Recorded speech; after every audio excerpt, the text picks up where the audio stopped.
الحمد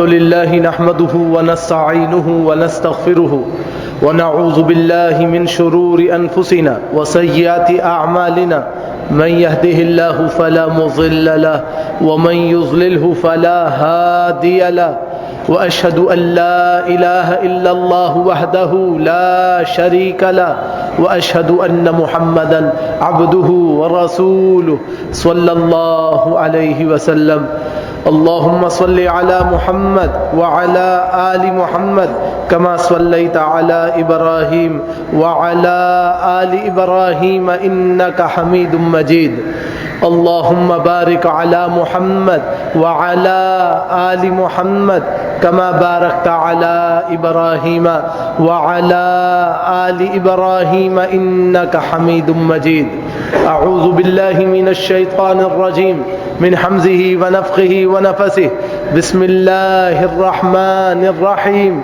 يا أيها الذين آمنوا اتقوا الله حق تقاته ولا تموتن إلا وأنتم مسلمون يا أيها الناس اتقوا ربكم الذي خلقكم من نفس واحدة وخلق منها زوجها وبث منهما رجالا كثيرا ونساء واتقوا الله الذي تساءلون به والأرحام إن الله كان عليكم رقيبا يا أيها الذين آمنوا اتقوا الله وقولوا قولا سديدا يصلح لكم أعمالكم ويغفر لكم ذنوبكم ومن يطع الله ورسوله فقد فاز فوزا عظيما وقال النبي صلى الله عليه وسلم فإن خير الحديث كتاب الله وخير الحدي حدي محمد صلى الله عليه وسلم وشر الأمور محدثاتها وكل محدثة بدعة وكل بدعة ضلالة وكل ضلالة في النار أما بعد قال الله سبحانه وتعالى واصبر على ما أصابك إن ذلك من عزم الأمور وقال الله سبحانه وتعالى يا أيها الذين آمنوا اصبروا وصابروا اما بعد مختصر سی حمد اور ثنا کے بعد جناب حکیم لقمان رحمۃ اللہ علیہ کی وصایا چل رہی تھی جو انہوں نے اپنی اولاد کو وصیتیں فرمائی اور اس کا ایک بڑا حصہ گزشتہ جمعہ ذکر ہو گیا. اب باقی حصہ جو شریعت نے مقررہ ہے آج ہم کوشش کریں گے کہ اس کو سمجھ لیں کہ انہوں نے وہ کیا کیا وصیتیں فرمائی تھیں. جناب حکیم لقمان اپنے بیٹے کو کہہ رہے ہیں وَاصْبِرْ عَلَى مَا أَصَابَكَ، اے میرے بیٹے اگر آپ کو کوئی تکلیف اور آزمائش پہنچ جائے تو آپ اس تکلیف اور آزمائش میں صبر کیجیے گا. ان ذالک من عزم الامور، یہ بہت بڑے کاموں میں سے ہے صبر کرنا. جو آدمی صبر کرنے والا بن جاتا ہے یقیناً وہ کامیاب اور کامران بن جاتا ہے اور اللہ تبارک و تعالیٰ کے ہاں اس کا درجہ بلند ہو جاتا ہے.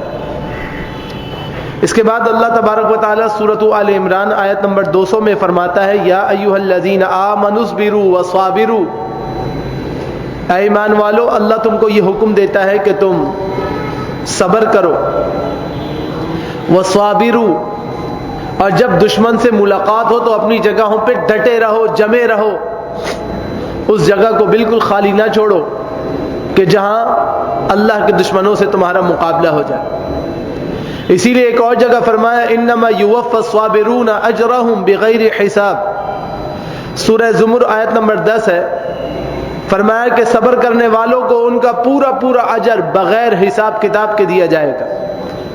اگر ایک آدمی صبر کرنے والا ہے تو گن گن کے نیکیاں نہیں ملیں گی، علی الحساب، بغیر کسی حساب کتاب کے اللہ تبارک و تعالیٰ کے ہاں اجر عظیم سے نواز دیا جائے گا. اسی لیے اللہ تعالیٰ سورۃ الشورى آیت نمبر 43 میں فرماتا ہے وَلِمَنْ صَبَرَ وَغَفَرَ إِنَّ ذَلِكَ لَمِنْ عَزْمِ الْأُمُورِ فرمایا کہ جو شخص صبر کرے اور صبر کے ساتھ ساتھ وغفر، اس نے لوگوں کو بھی معاف کیا. ایک تو صبر کیا، دوسرا معاف کیا.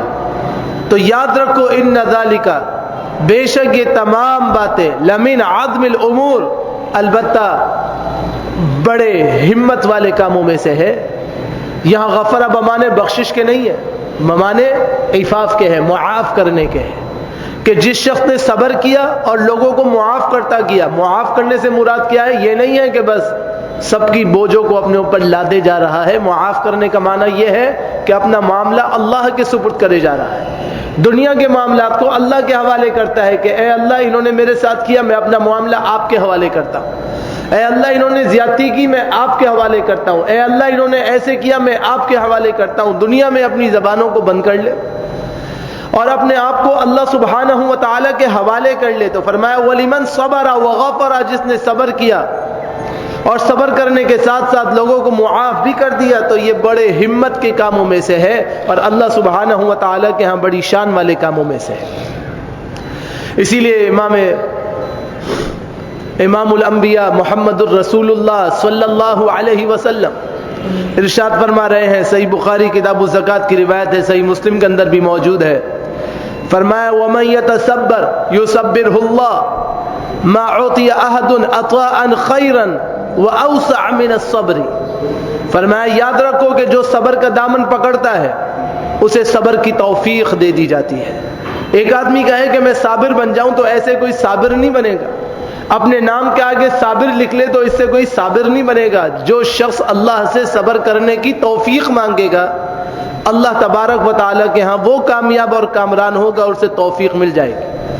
اور کوئی شخص ایسا عطیہ نہیں دیا گیا ہے جو صبر سے زیادہ بہتر اور وسیع تر ہو. صبر سے زیادہ بہتر اور صبر سے زیادہ وسیع تر کوئی چیز ہے ہی نہیں جو اسے دی گئی ہو. تو گویا کہ اللہ سبحانہ و تعالیٰ کے ہاں اس کو یہ ایک ایسا انعام اور اکرام دیا گیا ہے کہ اس کے مقابلے میں کوئی چیز نہیں ہو سکتی.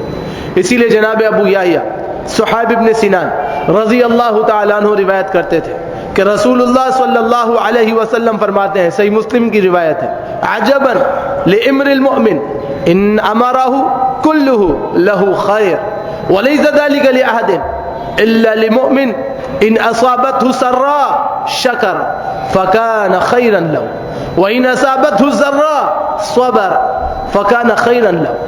اللہ کے نبی علیہ الصلوۃ والسلام ارشاد فرما رہے ہیں مومن کا معاملہ بڑا عجیب ہے، ایمان والے کا معاملہ بڑا عجیب ہے. اس کے ہر کام میں اللہ تعالی نے اس کے لیے بھلائیوں کو لکھ دیا ہے اور یہ چیز ایمان والے کے سوا کسی اور کو حاصل نہیں ہوگی. صرف ایمان والے ہیں جن کو یہ جزا نصیب ہوگی. اگر اسے خوشحالی مل جائے اور اس خوشحالی پر اللہ کا شکریہ ادا کرتا ہو تو یہ شکر کرنا اس کے لیے بہترین ہے. اور اگر اسے کوئی تکلیف پہنچے اور یہ اپنی تکالیف پہ صبر کرے تو یہ صبر کرنا اس کے لیے بہترین ہے. اگر صبر کرے تو فائدہ ہے، شکر کرے تو فائدہ ہے، لیکن شرط یہ ہے کہ اس کے اندر ایمان ہونا چاہیے. اگر ایمان والا ہے تو درجہ بلندی ہے، اور اگر ایمان والا نہیں ہے تو ساری کی ساری باتیں ایسے کیسے رہ جائیں گی. جناب حکیم لقمان اگلی نصیحت کرنے لگے اپنے بیٹے کو اور فرمایا کہ وَلَا تُصَائِرْ خَدَّكَ لِلنَّاسِ، سورہ لقمان آیت نمبر 18. فرمایا کہ یاد رکھنا کہ غرور کی وجہ سے اپنے چہروں کو لوگوں سے نہ پھیرنا. لوگ غرور میں، تکبر میں، حسد میں دوسرے کو نیچا دکھانے کے لیے دوسروں سے چہرہ پھیر کے چلے جاتے ہیں اور سمجھتے ہیں کہ ہم نے بڑا کام کیا، یہ ہماری بڑی شان ہے کہ ہم اسے منہ نہیں لگا رہے، ہم تو اس کی طرف دیکھنا بھی گوارا نہیں کر رہے، وہ ہم سے ملنے آیا ہم منہ بسوڑ کے ادھر چلے گئے. فرمایا کہ وَلَا تُصَائِرْ خَدَّكَ لِلنَّاسِ، اپنے چہرے کو، اپنے گالوں کو لوگوں سے دور نہ کرنا، لوگوں سے نہ موڑنا، تکبر کرتے ہوئے اور غرور کرتے ہوئے. امام قرطبی رحمہ اللہ تفسیر و احکام القرآن کے اندر ارشاد فرماتے ہیں، فرمایا کہ اس کا مطلب یہ ہے کہ آپ تکبر کرتے ہوئے، خود پسندی کرتے ہوئے، لوگوں کو حقیر سمجھتے ہوئے ان سے رخ کو نہ پھیریے. آپ نے نہیں دیکھا ہے تو گناہ بھی نہیں، آپ نہیں پہچان پائے تو کوئی گناہ نہیں، لیکن جان پہچان کا بندہ ہے، سلام کرنے آیا ہے، آپ اسے اگنور کر رہے ہیں، آپ اسے چھوڑ چھاڑ کے اپنی حیثیت کو بڑا سمجھ رہے ہیں تو یہ اس کے اندر داخل ہے. اللہ سبحانہ و تعالی نے اس بات سے منع کیا. اسی لیے صحیح مسلم کی حدیث ہے, اللہ کے پیارے نبی جناب محمد الرسول اللہ صلی اللہ علیہ وسلم فرماتے ہیں, لا تحقرن من المعروف شیئا ولو ان تلقى اخاك بوجه طلق. فرمایا کسی بھی نیکی کے کام کو ہلکا نہ سمجھا کرو, خواہ اپنے بھائی سے کشادہ چہرے کے ساتھ ملنا ہی کیوں نہ ہو. اگر آپ خندہ پیشانی سے ملتے ہیں, کشادہ روئی سے اپنے بھائی سے ملتے ہیں, تو یہ اللہ سبحانہ و تعالیٰ کے ہاں بہت بڑی نیکی ہے, آپ اسے ہلکا نہ سمجھیے. تو ہماری نوعیت کیا ہے کہ ہم اپنے مزاج سے چلتے ہیں. اللہ تبارک و تعالیٰ کو یہ بات پسند نہیں. اللہ تبارک و تعالیٰ کو جو بات پسند ہے, اللہ تبارک و تعالیٰ وہ چاہتا ہے کہ آپ کو اور مجھے اس طریقے پہ ہونا پڑے گا جیسے شریعت چاہتی ہے. جناب عبداللہ ابن مسعود رضی اللہ تعالیٰ عنہ ارشاد فرمایا کرتے تھے, فرمایا کہ وہ شخص جنت میں داخل ہی نہیں ہوگا جس کے دل میں ذرہ برابر بھی تکبر ہوگا. جب یہ بات سنی تو ایک شخص کھڑا ہو گیا, کہنے لگا کوئی آدمی یہ پسند کرتا ہے کہ اس کا لباس بہت عمدہ ہو, اس کے جوتے بہت عمدہ ہوں, کیا یہ تکبر میں شامل ہے؟ اللہ کے نبی علیہ السلام کی مجلس لگی, رسول اللہ صلی اللہ علیہ وسلم نے یہ بات سنی تو فرمایا نہیں, یہ تکبر میں داخل نہیں ہے. اللہ تبارک و تعالی انتہائی خوبصورت ہے اور خوبصورتی کو پسند فرماتا ہے. اور تکبر یہ ہے کہ حق بات کو اپنی ہٹ دھرمی سے چھوڑ دیا جائے, اسے نہ مانا جائے اور لوگوں کو حقیر اور کمزور سمجھا جائے. یہ تکبر ہے جس سے اللہ تبارک و تعالی نے منع کیا, اس کے علاوہ کوئی چیز منع نہیں.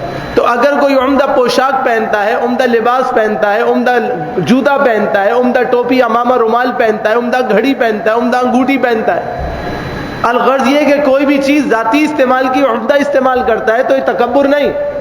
امام مسلم رحمہ اللہ اور امام ترمذی رحمہ اللہ اس حدیث کو اپنی کتاب میں لا کر یہ مسئلہ سمجھا رہے ہیں کہ تکبر یہ ہے کہ اپنی ہٹ دھرمی پر قائم رہتے ہوئے دین کی صحیح بات کو قبول نہ کرنا اور لوگوں کو حقیر سمجھنا, ذلیل سمجھنا کہ یہ کمتر ہے اور میں بالا تر ہوں.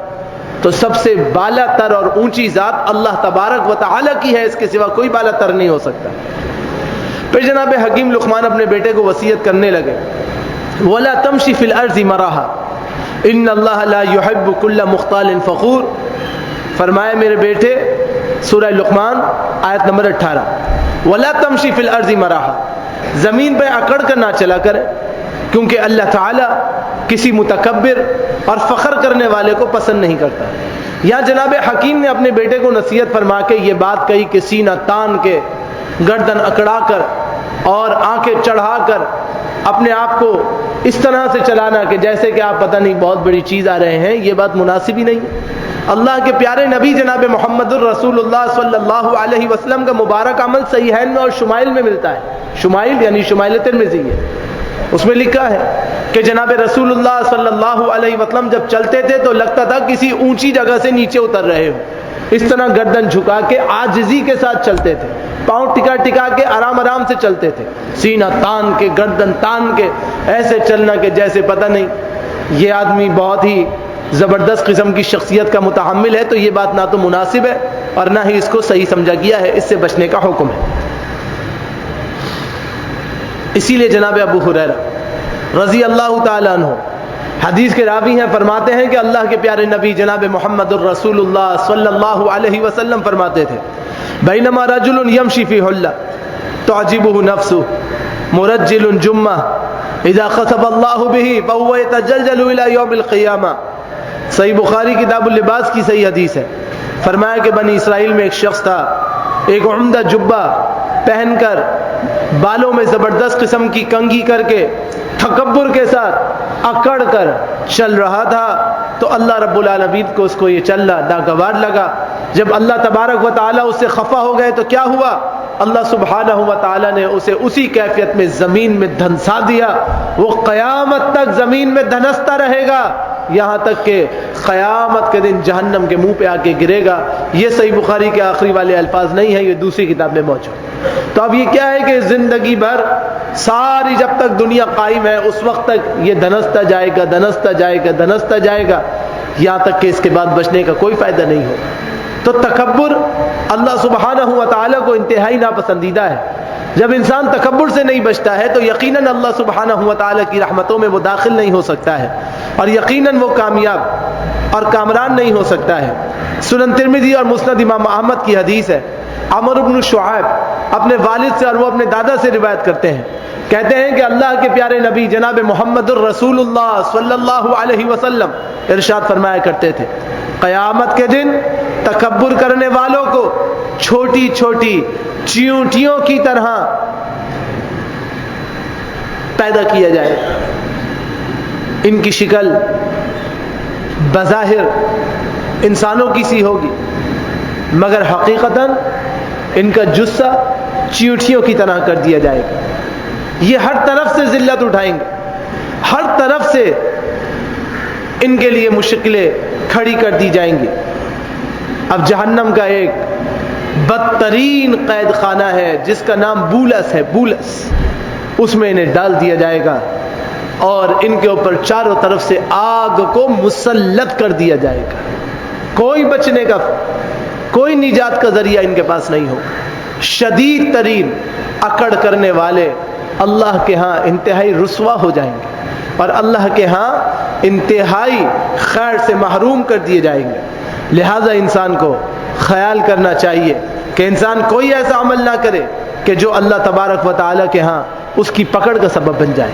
حکیم لقمان اپنے بیٹے کو کہہ رہے ہیں اور ارشاد فرما رہے ہیں، سورہ لقمان آیت نمبر 19 ہے، فرمایا وَاقْصِدْ فِي مَشْيِكَ، اپنے چال میں درمیانہ روی اختیار کیا کرو، جو کچھ معاملہ کرنا ہے اس میں درمیانہ روی کرو اور درمیانہ روی کے ساتھ چلا کرو۔ بہت زیادہ تیزی سے چلنا اور بہت زیادہ ہلکے کرنا، یہ دونوں ہی چیزیں غیر مناسب ہیں۔ جہاں ضرورت ہے وہاں ویسے ہو جاؤ، جہاں زیادہ تیز جانے کی ضرورت ہے وہاں تیز جاؤ، جہاں ہلکا جانے کی ضرورت ہے وہاں ہلکا جاؤ۔ اس کو دونوں معنوں پر محمول کیا جاتا ہے، حقیقتاً کریں تو چلنا انسان کی چال، اور مجازاً کریں تو انسان کے معاملات۔ جہاں انفاق زیادہ کرنے کی ضرورت ہے وہاں خرچہ زیادہ کرو، جہاں پہ مناسب کرنے کی ضرورت ہے وہاں مناسب کرو، جہاں کم کرنے کی ضرورت ہے وہاں کم کرو۔ ہر جگہ اپنی ہوشیاری دکھانا کہ جی میں بہت اچھا ہوں جبکہ دین کا مقتضا کچھ اور ہو، وہاں پہ یہ عمل مناسب نہیں۔ اسی لیے فرمایا وَاقْصِدْ فی مشیک، آپ اپنے چلنے میں درمیانہ روی اختیار کیجئے۔ امام قرطبی یہ رحمہ اللہ یہاں سے ایک مسئلہ ارشاد فرما رہے ہیں اور فرمایا کہ حکیم لقمان نے اپنے بیٹے کو برے اخلاق سے منع کرنے کے بعد عمدہ اخلاق اپنانے کا حکم دیا اور یہ فرمایا کہ تم اپنی چال میں درمیانہ روی کرو۔ یہ بھی ایک اخلاق کریمہ میں سے ایک عمدہ خلق ہے کہ انسان درمیانہ روی سے چلے، نہ بہت زیادہ افراط کرے نہ تفریط کرے، درمیانہ روی سے چلتا جائے کیونکہ یہی مسلمانوں کی شان ہے۔ سورہ فرقان آیت نمبر 63 میں اللہ سبحانہ و تعالی ارشاد فرما رہا ہے، وَعِبَادُ الرَّحْمَنِ الَّذِينَ يَمْشُونَ عَلَى الْأَرْضِ هَوْنًا، فرمایا کہ رحمان کے بندوں کی شان کیا ہے کہ جب وہ زمین پہ چلتے ہیں تو عاجزی اختیار کرتے ہیں، عاجزی انکساری اختیار کرتے ہیں۔ آج نوعیت کیا ہے کہ ایک آدمی ایسے چلتا ہے، دور سے چل رہا ہوگا یہاں چلنے کی آواز آئے گی، زمین پہ دھڑ دھڑ دھڑ دھڑ دھڑ دھڑ زور زور سے پاؤں مار کے چلتا ہے، غیر مناسب بات۔ رکوع اور سجود میں مسجد میں جاتے ہیں جماعت میں، اتنے زور سے سجدے میں جاتے ہیں کہ ایک زوردار سی آواز آتی ہے، غیر مناسب بات۔ عاجزی ہونی چاہیے، انکساری ہونی چاہیے، عجز ہونا چاہیے، ہلکا پن ہونا چاہیے، جھکاؤ ہونا چاہیے۔ اللہ کے پیارے نبی جناب محمد الرسول اللہ صلی اللہ علیہ وسلم کی سیرت اور صورت اسی بات کا مقتضا ہے۔ صحیح بخاری کی روایت ہے، جناب ابو ہریرہ رضی اللہ تعالیٰ عنہ بیان فرما رہے ہیں کہ اللہ کے نبی علیہ السلام فرماتے تھے، ان الدین یسر، اللہ کا دین بڑا آسان ہے، ولن یشاد الدین الا غلبہ، فسددوا وقاربوا وابشروا واستعینوا بالغدوۃ والروحۃ وشیء من الدلجۃ۔ اللہ کے نبی علیہ السلام کیا فرما رہے ہیں؟ فرمایا یقیناً دین بہت آسان ہے، اور جو دین میں بیجا سختی کرے گا تو دین اس پر غالب آ جائے گا۔ آپ سیدھے راستے پہ رہیں، درمیانہ روی اختیار کریں، اپنے رب کی طرف سے ملنے والے اجر پر آپ خوش ہو جائیں، صبح بھی اور شام بھی اور رات کے کچھ حصے میں بھی آپ اللہ کی عبادت کریں، اور ان تمام چیزوں کے حصول میں ان کو معاون بنا لیں. اگر آپ صبح عبادت کرتے ہیں یہ اللہ کے ہاں ملنے والے اجر میں معاونت کرنے والا عمل بنتا ہے. رات کو کچھ عمل کرتے ہیں اللہ تبارک و تعالیٰ کے ہاں اجر عظیم میں معاونت کرنے والا عمل بنتا ہے. آپ رات کی تہائیوں میں کچھ عمل کرتے ہیں اللہ تبارک و تعالیٰ کے ہاں اجر عظیم ملنے والے کاموں میں سے یہ ایک کام بنتا ہے اور اللہ تبارک و تعالیٰ کے ہاں درجات انتہائی بلند ہو جاتے ہیں. اسی لیے صحیح بخاری کی روایت میں فرمایا سدیدو وقاربوا واغدوا وروحوا وشيء من الدلجا القصد تبلغوا. فرمایا سیدھے راستے پہ رہو گے, درمیانہ روی کرتے رہو گے تو تم منزل مقصود کو پہنچ جاؤ گے, تمہیں کوئی منزل مقصود سے نہیں روک سکے گا. لہذا میرے بھائی درمیانہ روی کو اختیار کیجئے, درمیانہ روی کو اختیار کیجئے, جیسے شریعت نے کہا ہے ویسے بننے کی کوشش کیجئے تو یقیناً درجات بلند ہوں گے, یقیناً اللہ کے ہاں اجر عظیمہ ملے گا اور یقیناً اللہ تبارک و تعالی کے ہاں کامیابی اور کامرانی مل جائے گی. یاد رکھیں جو سرپٹ دوڑتے ہیں وہ ایک نہ ایک دن ٹھوکر کھا کے منہ کے بل گرتے ہیں, انہیں سنبھلنے کا ٹائم نہیں ملتا.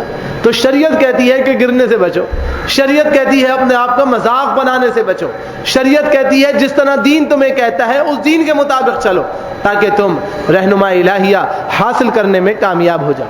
پھر جناب حکیم لقمان اپنے بیٹے کو نصیحت کرتے ہوئے فرما رہے ہیں, سورہ لقمان آیت نمبر 19 ہے, وَغْضُضْ مِن صَوْتِكَ إِنَّ أَنكَرَ الْأَصْوَاتِ لَصَوْتُ الْحَمِيرِ. فرمایا اپنی آواز کو دھیما رکھا کیجئے, آہستہ آہستہ بولا کیجئے, پیار پیار سے بولا کیجئے, کیونکہ سب سے بدترین آواز اللہ کی مخلوق میں گدھے کی ہے. اللہ تعالیٰ نے گدھے کو بنایا, اس کی آواز کو بھی اللہ نے بنایا, مگر اللہ تبارک و تعالیٰ کو اس کی آواز پسند نہیں. گدھے کی فطرت ہے کہ وہ آہستہ نہیں بول سکتا, یہ ایک عجیب اللہ نے اس کے اندر فطرت رکھی ہے. کبھی کوئی گدھا جب بھی ہینگے گا, جب بھی آواز نکالے گا, آہستہ نہیں نکال سکتا, اس کی فطرت کے خلاف زور سے چیخے گا. تو ہر وقت چیخنے والی آواز پسندیدہ نہیں ہوتی, ہر وقت چیخنا, چلانا, زور زور سے گفتگو کرنا یہ مناسب نہیں. شریعت نے کہا کہ آہستہ بولو, آہستہ بولو, آہستہ بولو. جناب محمد الرسول اللہ صلی اللہ علیہ وسلم سے کوئی گفتگو کرنے کے لیے آتا, صحیح بخاری کی روایت ہے, آپ اس سے دیر تک گفتگو کرتے رہتے, پیچھے والے شخص کو پتہ نہیں چلتا تھا کہ آپ اس سے کیا کہہ رہے ہیں. اس قدر مدھم اور درمیانی آواز سے گفتگو فرمایا کرتے تھے.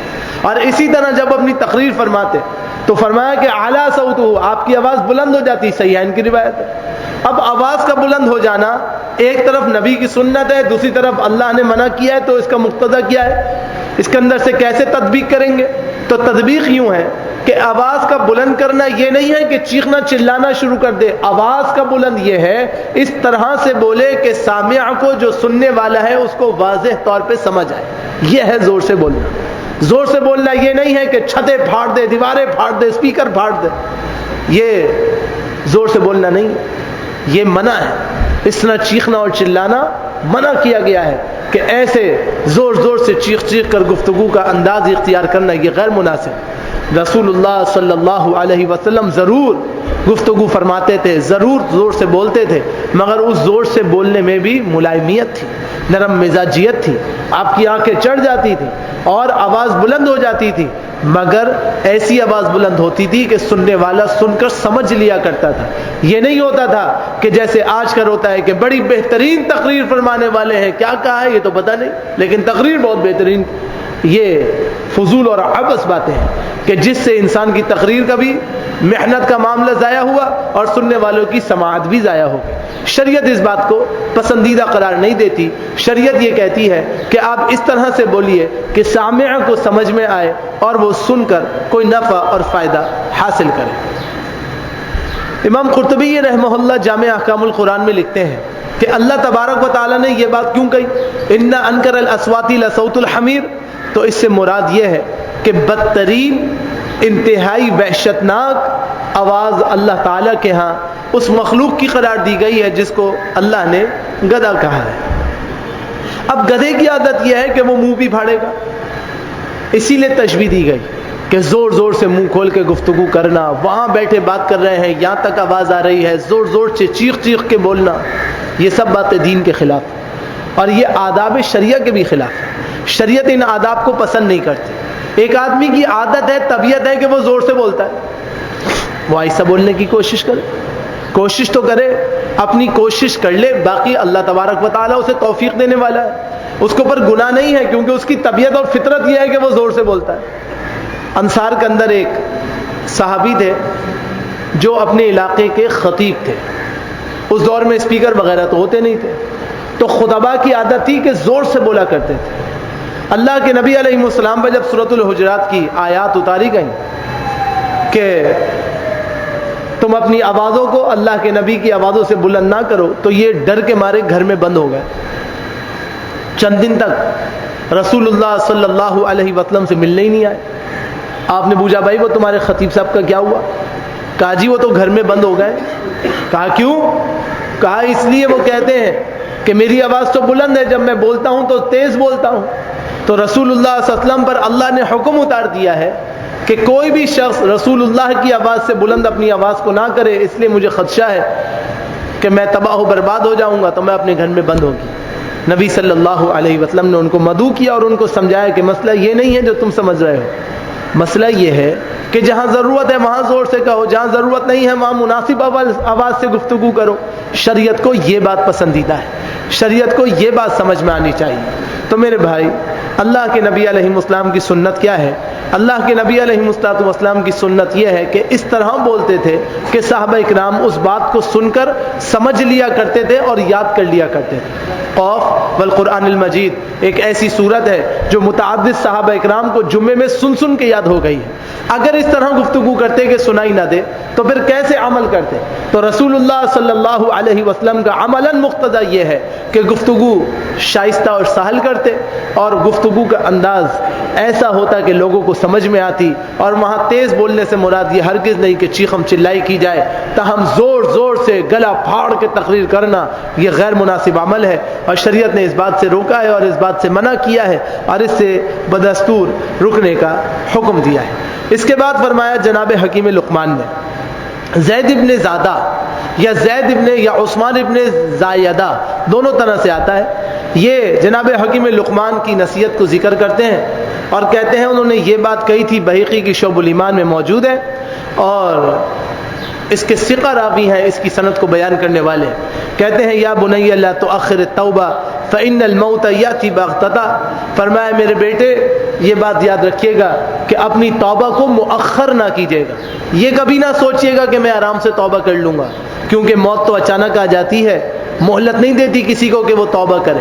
تو آپ اللہ سے توبہ کرنے والے بن جائیے گا، اور جیسے اللہ کہتا ہے ویسے بننے والے بن جائیے گا تاکہ کامیابی مل جائے۔ سورۃ المنافقون آیت نمبر 10 اور 11 میں اللہ سبحانہ و تعالی ارشاد فرما رہا ہے وَأَنفِقُوا مِمَّا رَزَقْنَاكُمْ مِنْ قَبْلِ أَنْ يَأْتِيَ أَحَدَكُمُ الْمَوْتُ فَيَقُولُ رَبِّي لَوْلَا أَخَّرْتَنِي إِلَىٰ أَجَلٍ قَرِيبٍ فَأَصَّدَّقَ وَأَكُن مِّنَ الصَّالِحِينَ، فرمایا کہ جو مال اللہ کہتا ہے ہم نے تمہیں دے دیا ہے، اس میں سے اس وقت سے پہلے پہلے خرچ کر دو، کہیں ایسا نہ ہو کہ تم میں سے کسی ایک کو موت اچانک پکڑ لے اور وہ یہ یوں کہنے لگے اے میرے اللہ مجھے تھوڑی سی مہلت تو دے دیتے، آپ نے مجھے تھوڑی سی بھی مہلت نہیں دی، اگر آپ مجھے مہلت دیتے تو میں خیرات کے کام کرتا اور نیک لوگوں میں داخل ہو جاتا۔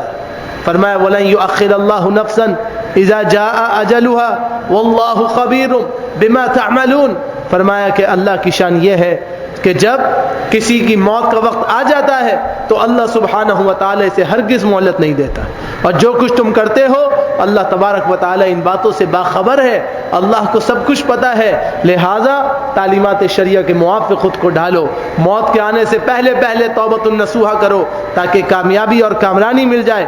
اللہ کے پیارے نبی جناب محمد الرسول اللہ صلی اللہ علیہ وسلم ارشاد فرماتے ہیں، صحیح بخاری کتاب المغازی کی روایت ہے، ان العبد اذا اعترف ثم تاب تاب اللہ علیہ، فرمایا کہ جب بندہ گناہ کا اعتراف کر لے پھر توبہ کرے تو اللہ تبارک و تعالی اس کی توبہ کو قبول فرما لیتا ہے۔ لیکن گناہ کا اعتراف کرنا ضروری ہے، اس بات کو سمجھنا ضروری ہے کہ مجھ سے خطا ہو گئی ہے، اس بات کو سمجھنا ضروری ہے کہ مجھ سے غلطی ہو گئی ہے۔ ایک انسان کرے کہ میں تو صبح شام توبہ کرتا ہوں مگر میں نے کبھی گناہ کیا ہی نہیں، اللہ اکبر، اس کا یہ کہنا ہی گناہ ہے، اس کا یہ کہنا ہی خرابی کا عمل ہے۔ ہم سب کی ایک چیز مشترک ہے، وہ چیز مشترک یہ ہے کہ شیطان نے گناہ کے احساس کو ختم کر دیا ہے. گناہ پہ گناہ ہم سب کرتے ہیں, میں بھی کرتا ہوں, آپ بھی کرتے ہیں, ہم سب کرتے ہیں, اور اس کے بعد ہم یہ سمجھتے ہیں کہ ہم سے تو کوئی گناہ ہوا ہی نہیں, ہم سے تو کوئی غلطی ہو ہی نہیں, توبہ تو ہم کر لیں گے لیکن غلطی کوئی نہیں ہوئی. تو جب گناہ نہیں ہوا تو توبہ کس بات کی ہے؟ تو گناہ ہوتا ہے تو توبہ ہوتی ہے, اور گناہوں کو بخشوانے کے لیے توبہ ہوتی ہے. جب انسان اپنا نظریہ یہ بنا لے کہ مجھ سے کوئی گناہ نہیں ہوا, تو پھر کیسے اللہ تبارک و تعالیٰ اس کے لیے بخشش کا اعلان کرے گا؟ اللہ کے نبی علیہ السلام کی شان تو یہ ہے, واللہ لا استغفر اللہ واتوب الیہ فی اليوم اکثر من 70 مرہ و 100 مرہ. صحیحین کی روایت ہے 70 مرتبہ یا 100 مرتبہ سے بھی زیادہ میں اللہ سے پناہ طلب کرتا ہوں. اللہ کے پیارے نبی جناب محمد رسول اللہ صلی اللہ علیہ وسلم یہ بات سمجھتے تھے. آپ کی کیفیت یہ تھی, خاتم النبیین ہونے کے باوجود بادل آتے تو گھبرا جاتے, اللہ کا عذاب تو نہیں آ گیا, سورج کو گرہن لگا تو گھبرا جاتے, کہیں اللہ کا عذاب تو نہیں آ گیا, ہر وقت ڈرتے رہتے, رات کو تہجد میں کھڑے ہیں, پاؤں پہ ورم آ گیا ہے اور اپنے نوافلات ختم نہیں کر رہے, اپنے تطوعات ختم نہیں کر رہے, کہیں ایسا نہ ہو کہ میں اللہ تعالیٰ کا فرما بردار بندہ نہ ہوں. لہذا ڈر ہے, ڈر ہے, ڈر ہے. اس ڈر کی وجہ سے کثرت سے توبہ کرتے ہیں اور اللہ تبارک و تعالیٰ کی رحمتوں میں داخل ہونے کی کوشش کر لیتے ہیں. اسی لیے میرے بھائی, جب ہم تعلیمات شریعہ کے موافق اعمال کرتے ہیں تو یقیناً کامیابی اور کامرانی ملتی ہے. حکیم لقمان اپنے بیٹے کو کہنے لگے, بحقی نے شعب الایمان میں امام ابو نعیم نے اپنی حلیہ میں بیان کیا ہے, جید سند کے ساتھ ہے, بسام راوی ہیں, کہتے ہیں کہ حکیم لقمان کہتے تھے, یا بنیا جالس الصالحین من عباد اللہ, اے میرے بیٹے جن لوگوں کے ساتھ اٹھتے بیٹھتے ہو نا, ذرا ان کو دیکھ داکھ کے بیٹھا کرو, اچھے لوگوں میں بیٹھا کرو, اللہ کے بندوں کے ساتھ بیٹھا کرو. فإنک ستصیب بمجالسهم خیرا ولعلہ ان یکون فی آخر ذلک ان تنزل الرحمت علیہم وانت فیہم فتصیبک معہم. فرمایا کہ یقیناً ان کی مجلسوں سے بھلائی ملے گی اگر وہ اچھے لوگ ہوں گے, تو ہو سکتا ہے کہ مجلس کے آخر میں اہل مجلس پر رحمت نازل ہو تو ان کے درمیان جو موجود ہوگا رحمت اس کو بھی حاصل ہو جائے. اللہ کے نبی علیہ السلام نے فرمایا, اچھے اور برے لوگوں کی مثال کیسی ہے؟ ایک عطر فروش ہے, عطر بیچتا ہے, ایک بھٹی جلانے والا ہے, بھٹی میں پھونکے مار مار کے جلاتا ہے. فرمایا عطر فروش کے پاس بیٹھو گے, اس سے عطر خریدو گے, یا بھاؤ تاؤ کرو گے, یا عطر لینے میں کامیاب ہو جاؤ گے, یا تمہیں عطر نہ بھی لینا ہو تو جتنی دیر بیٹھو گے کم سے کم خوشبو ہی لے کر اٹھو گے. یہ اچھے ساتھی کی مثال ہے. اچھے لوگوں میں بیٹھو گے, اچھی بات ہی لے کر اٹھو گے انشاءاللہ. برے لوگوں میں بیٹھو گے, اس کی مثال اس بھٹی والے کی طرح ہے کہ آپ کچھ کام کروائیں یا نہ کروائیں, بھٹی سے چنگاریاں نکلیں گی, چنگاریاں کپڑوں میں سوراخ کریں گی اور تمہیں تکلیف پہنچائیں گی. لہذا کچھ ہو یا نہ ہو لیکن تکلیف ضرور پہنچے گی, شر ضرور پہنچے گا. لہذا اچھے ساتھیوں کے ساتھ بیٹھیے, برے ساتھیوں سے اپنے آپ کو بچائیے تاکہ تعلیمات شریعہ میں اللہ تبارک و تعالیٰ کی رحمتوں میں داخل کیے جا سکیں. اللہ سے دعا کرتے ہیں جو کچھ سنا ہے اللہ تبارک و تعالیٰ اس پر کامل عمل کرنے کی توفیق نصیب فرمائے. اللہ تعالیٰ ہم سب سے راضی ہو جائے. اللہ رب العالمین اپنی رحمتوں میں ہم سب کو داخل فرمائے اور کامیابیوں میں, ترقیوں میں, کامزانیوں میں اللہ تبارک و تعالیٰ ہم سب کو ایسی شان کے ساتھ داخل فرمائے کہ ہم کامیاب بھی ہو جائیں, کامران بھی ہو جائیں اور رہنما الہیہ میں داخل بھی ہو جائیں. اقول قولی ھذا استغفر اللہ لی ولکم ولسائر المسلمین.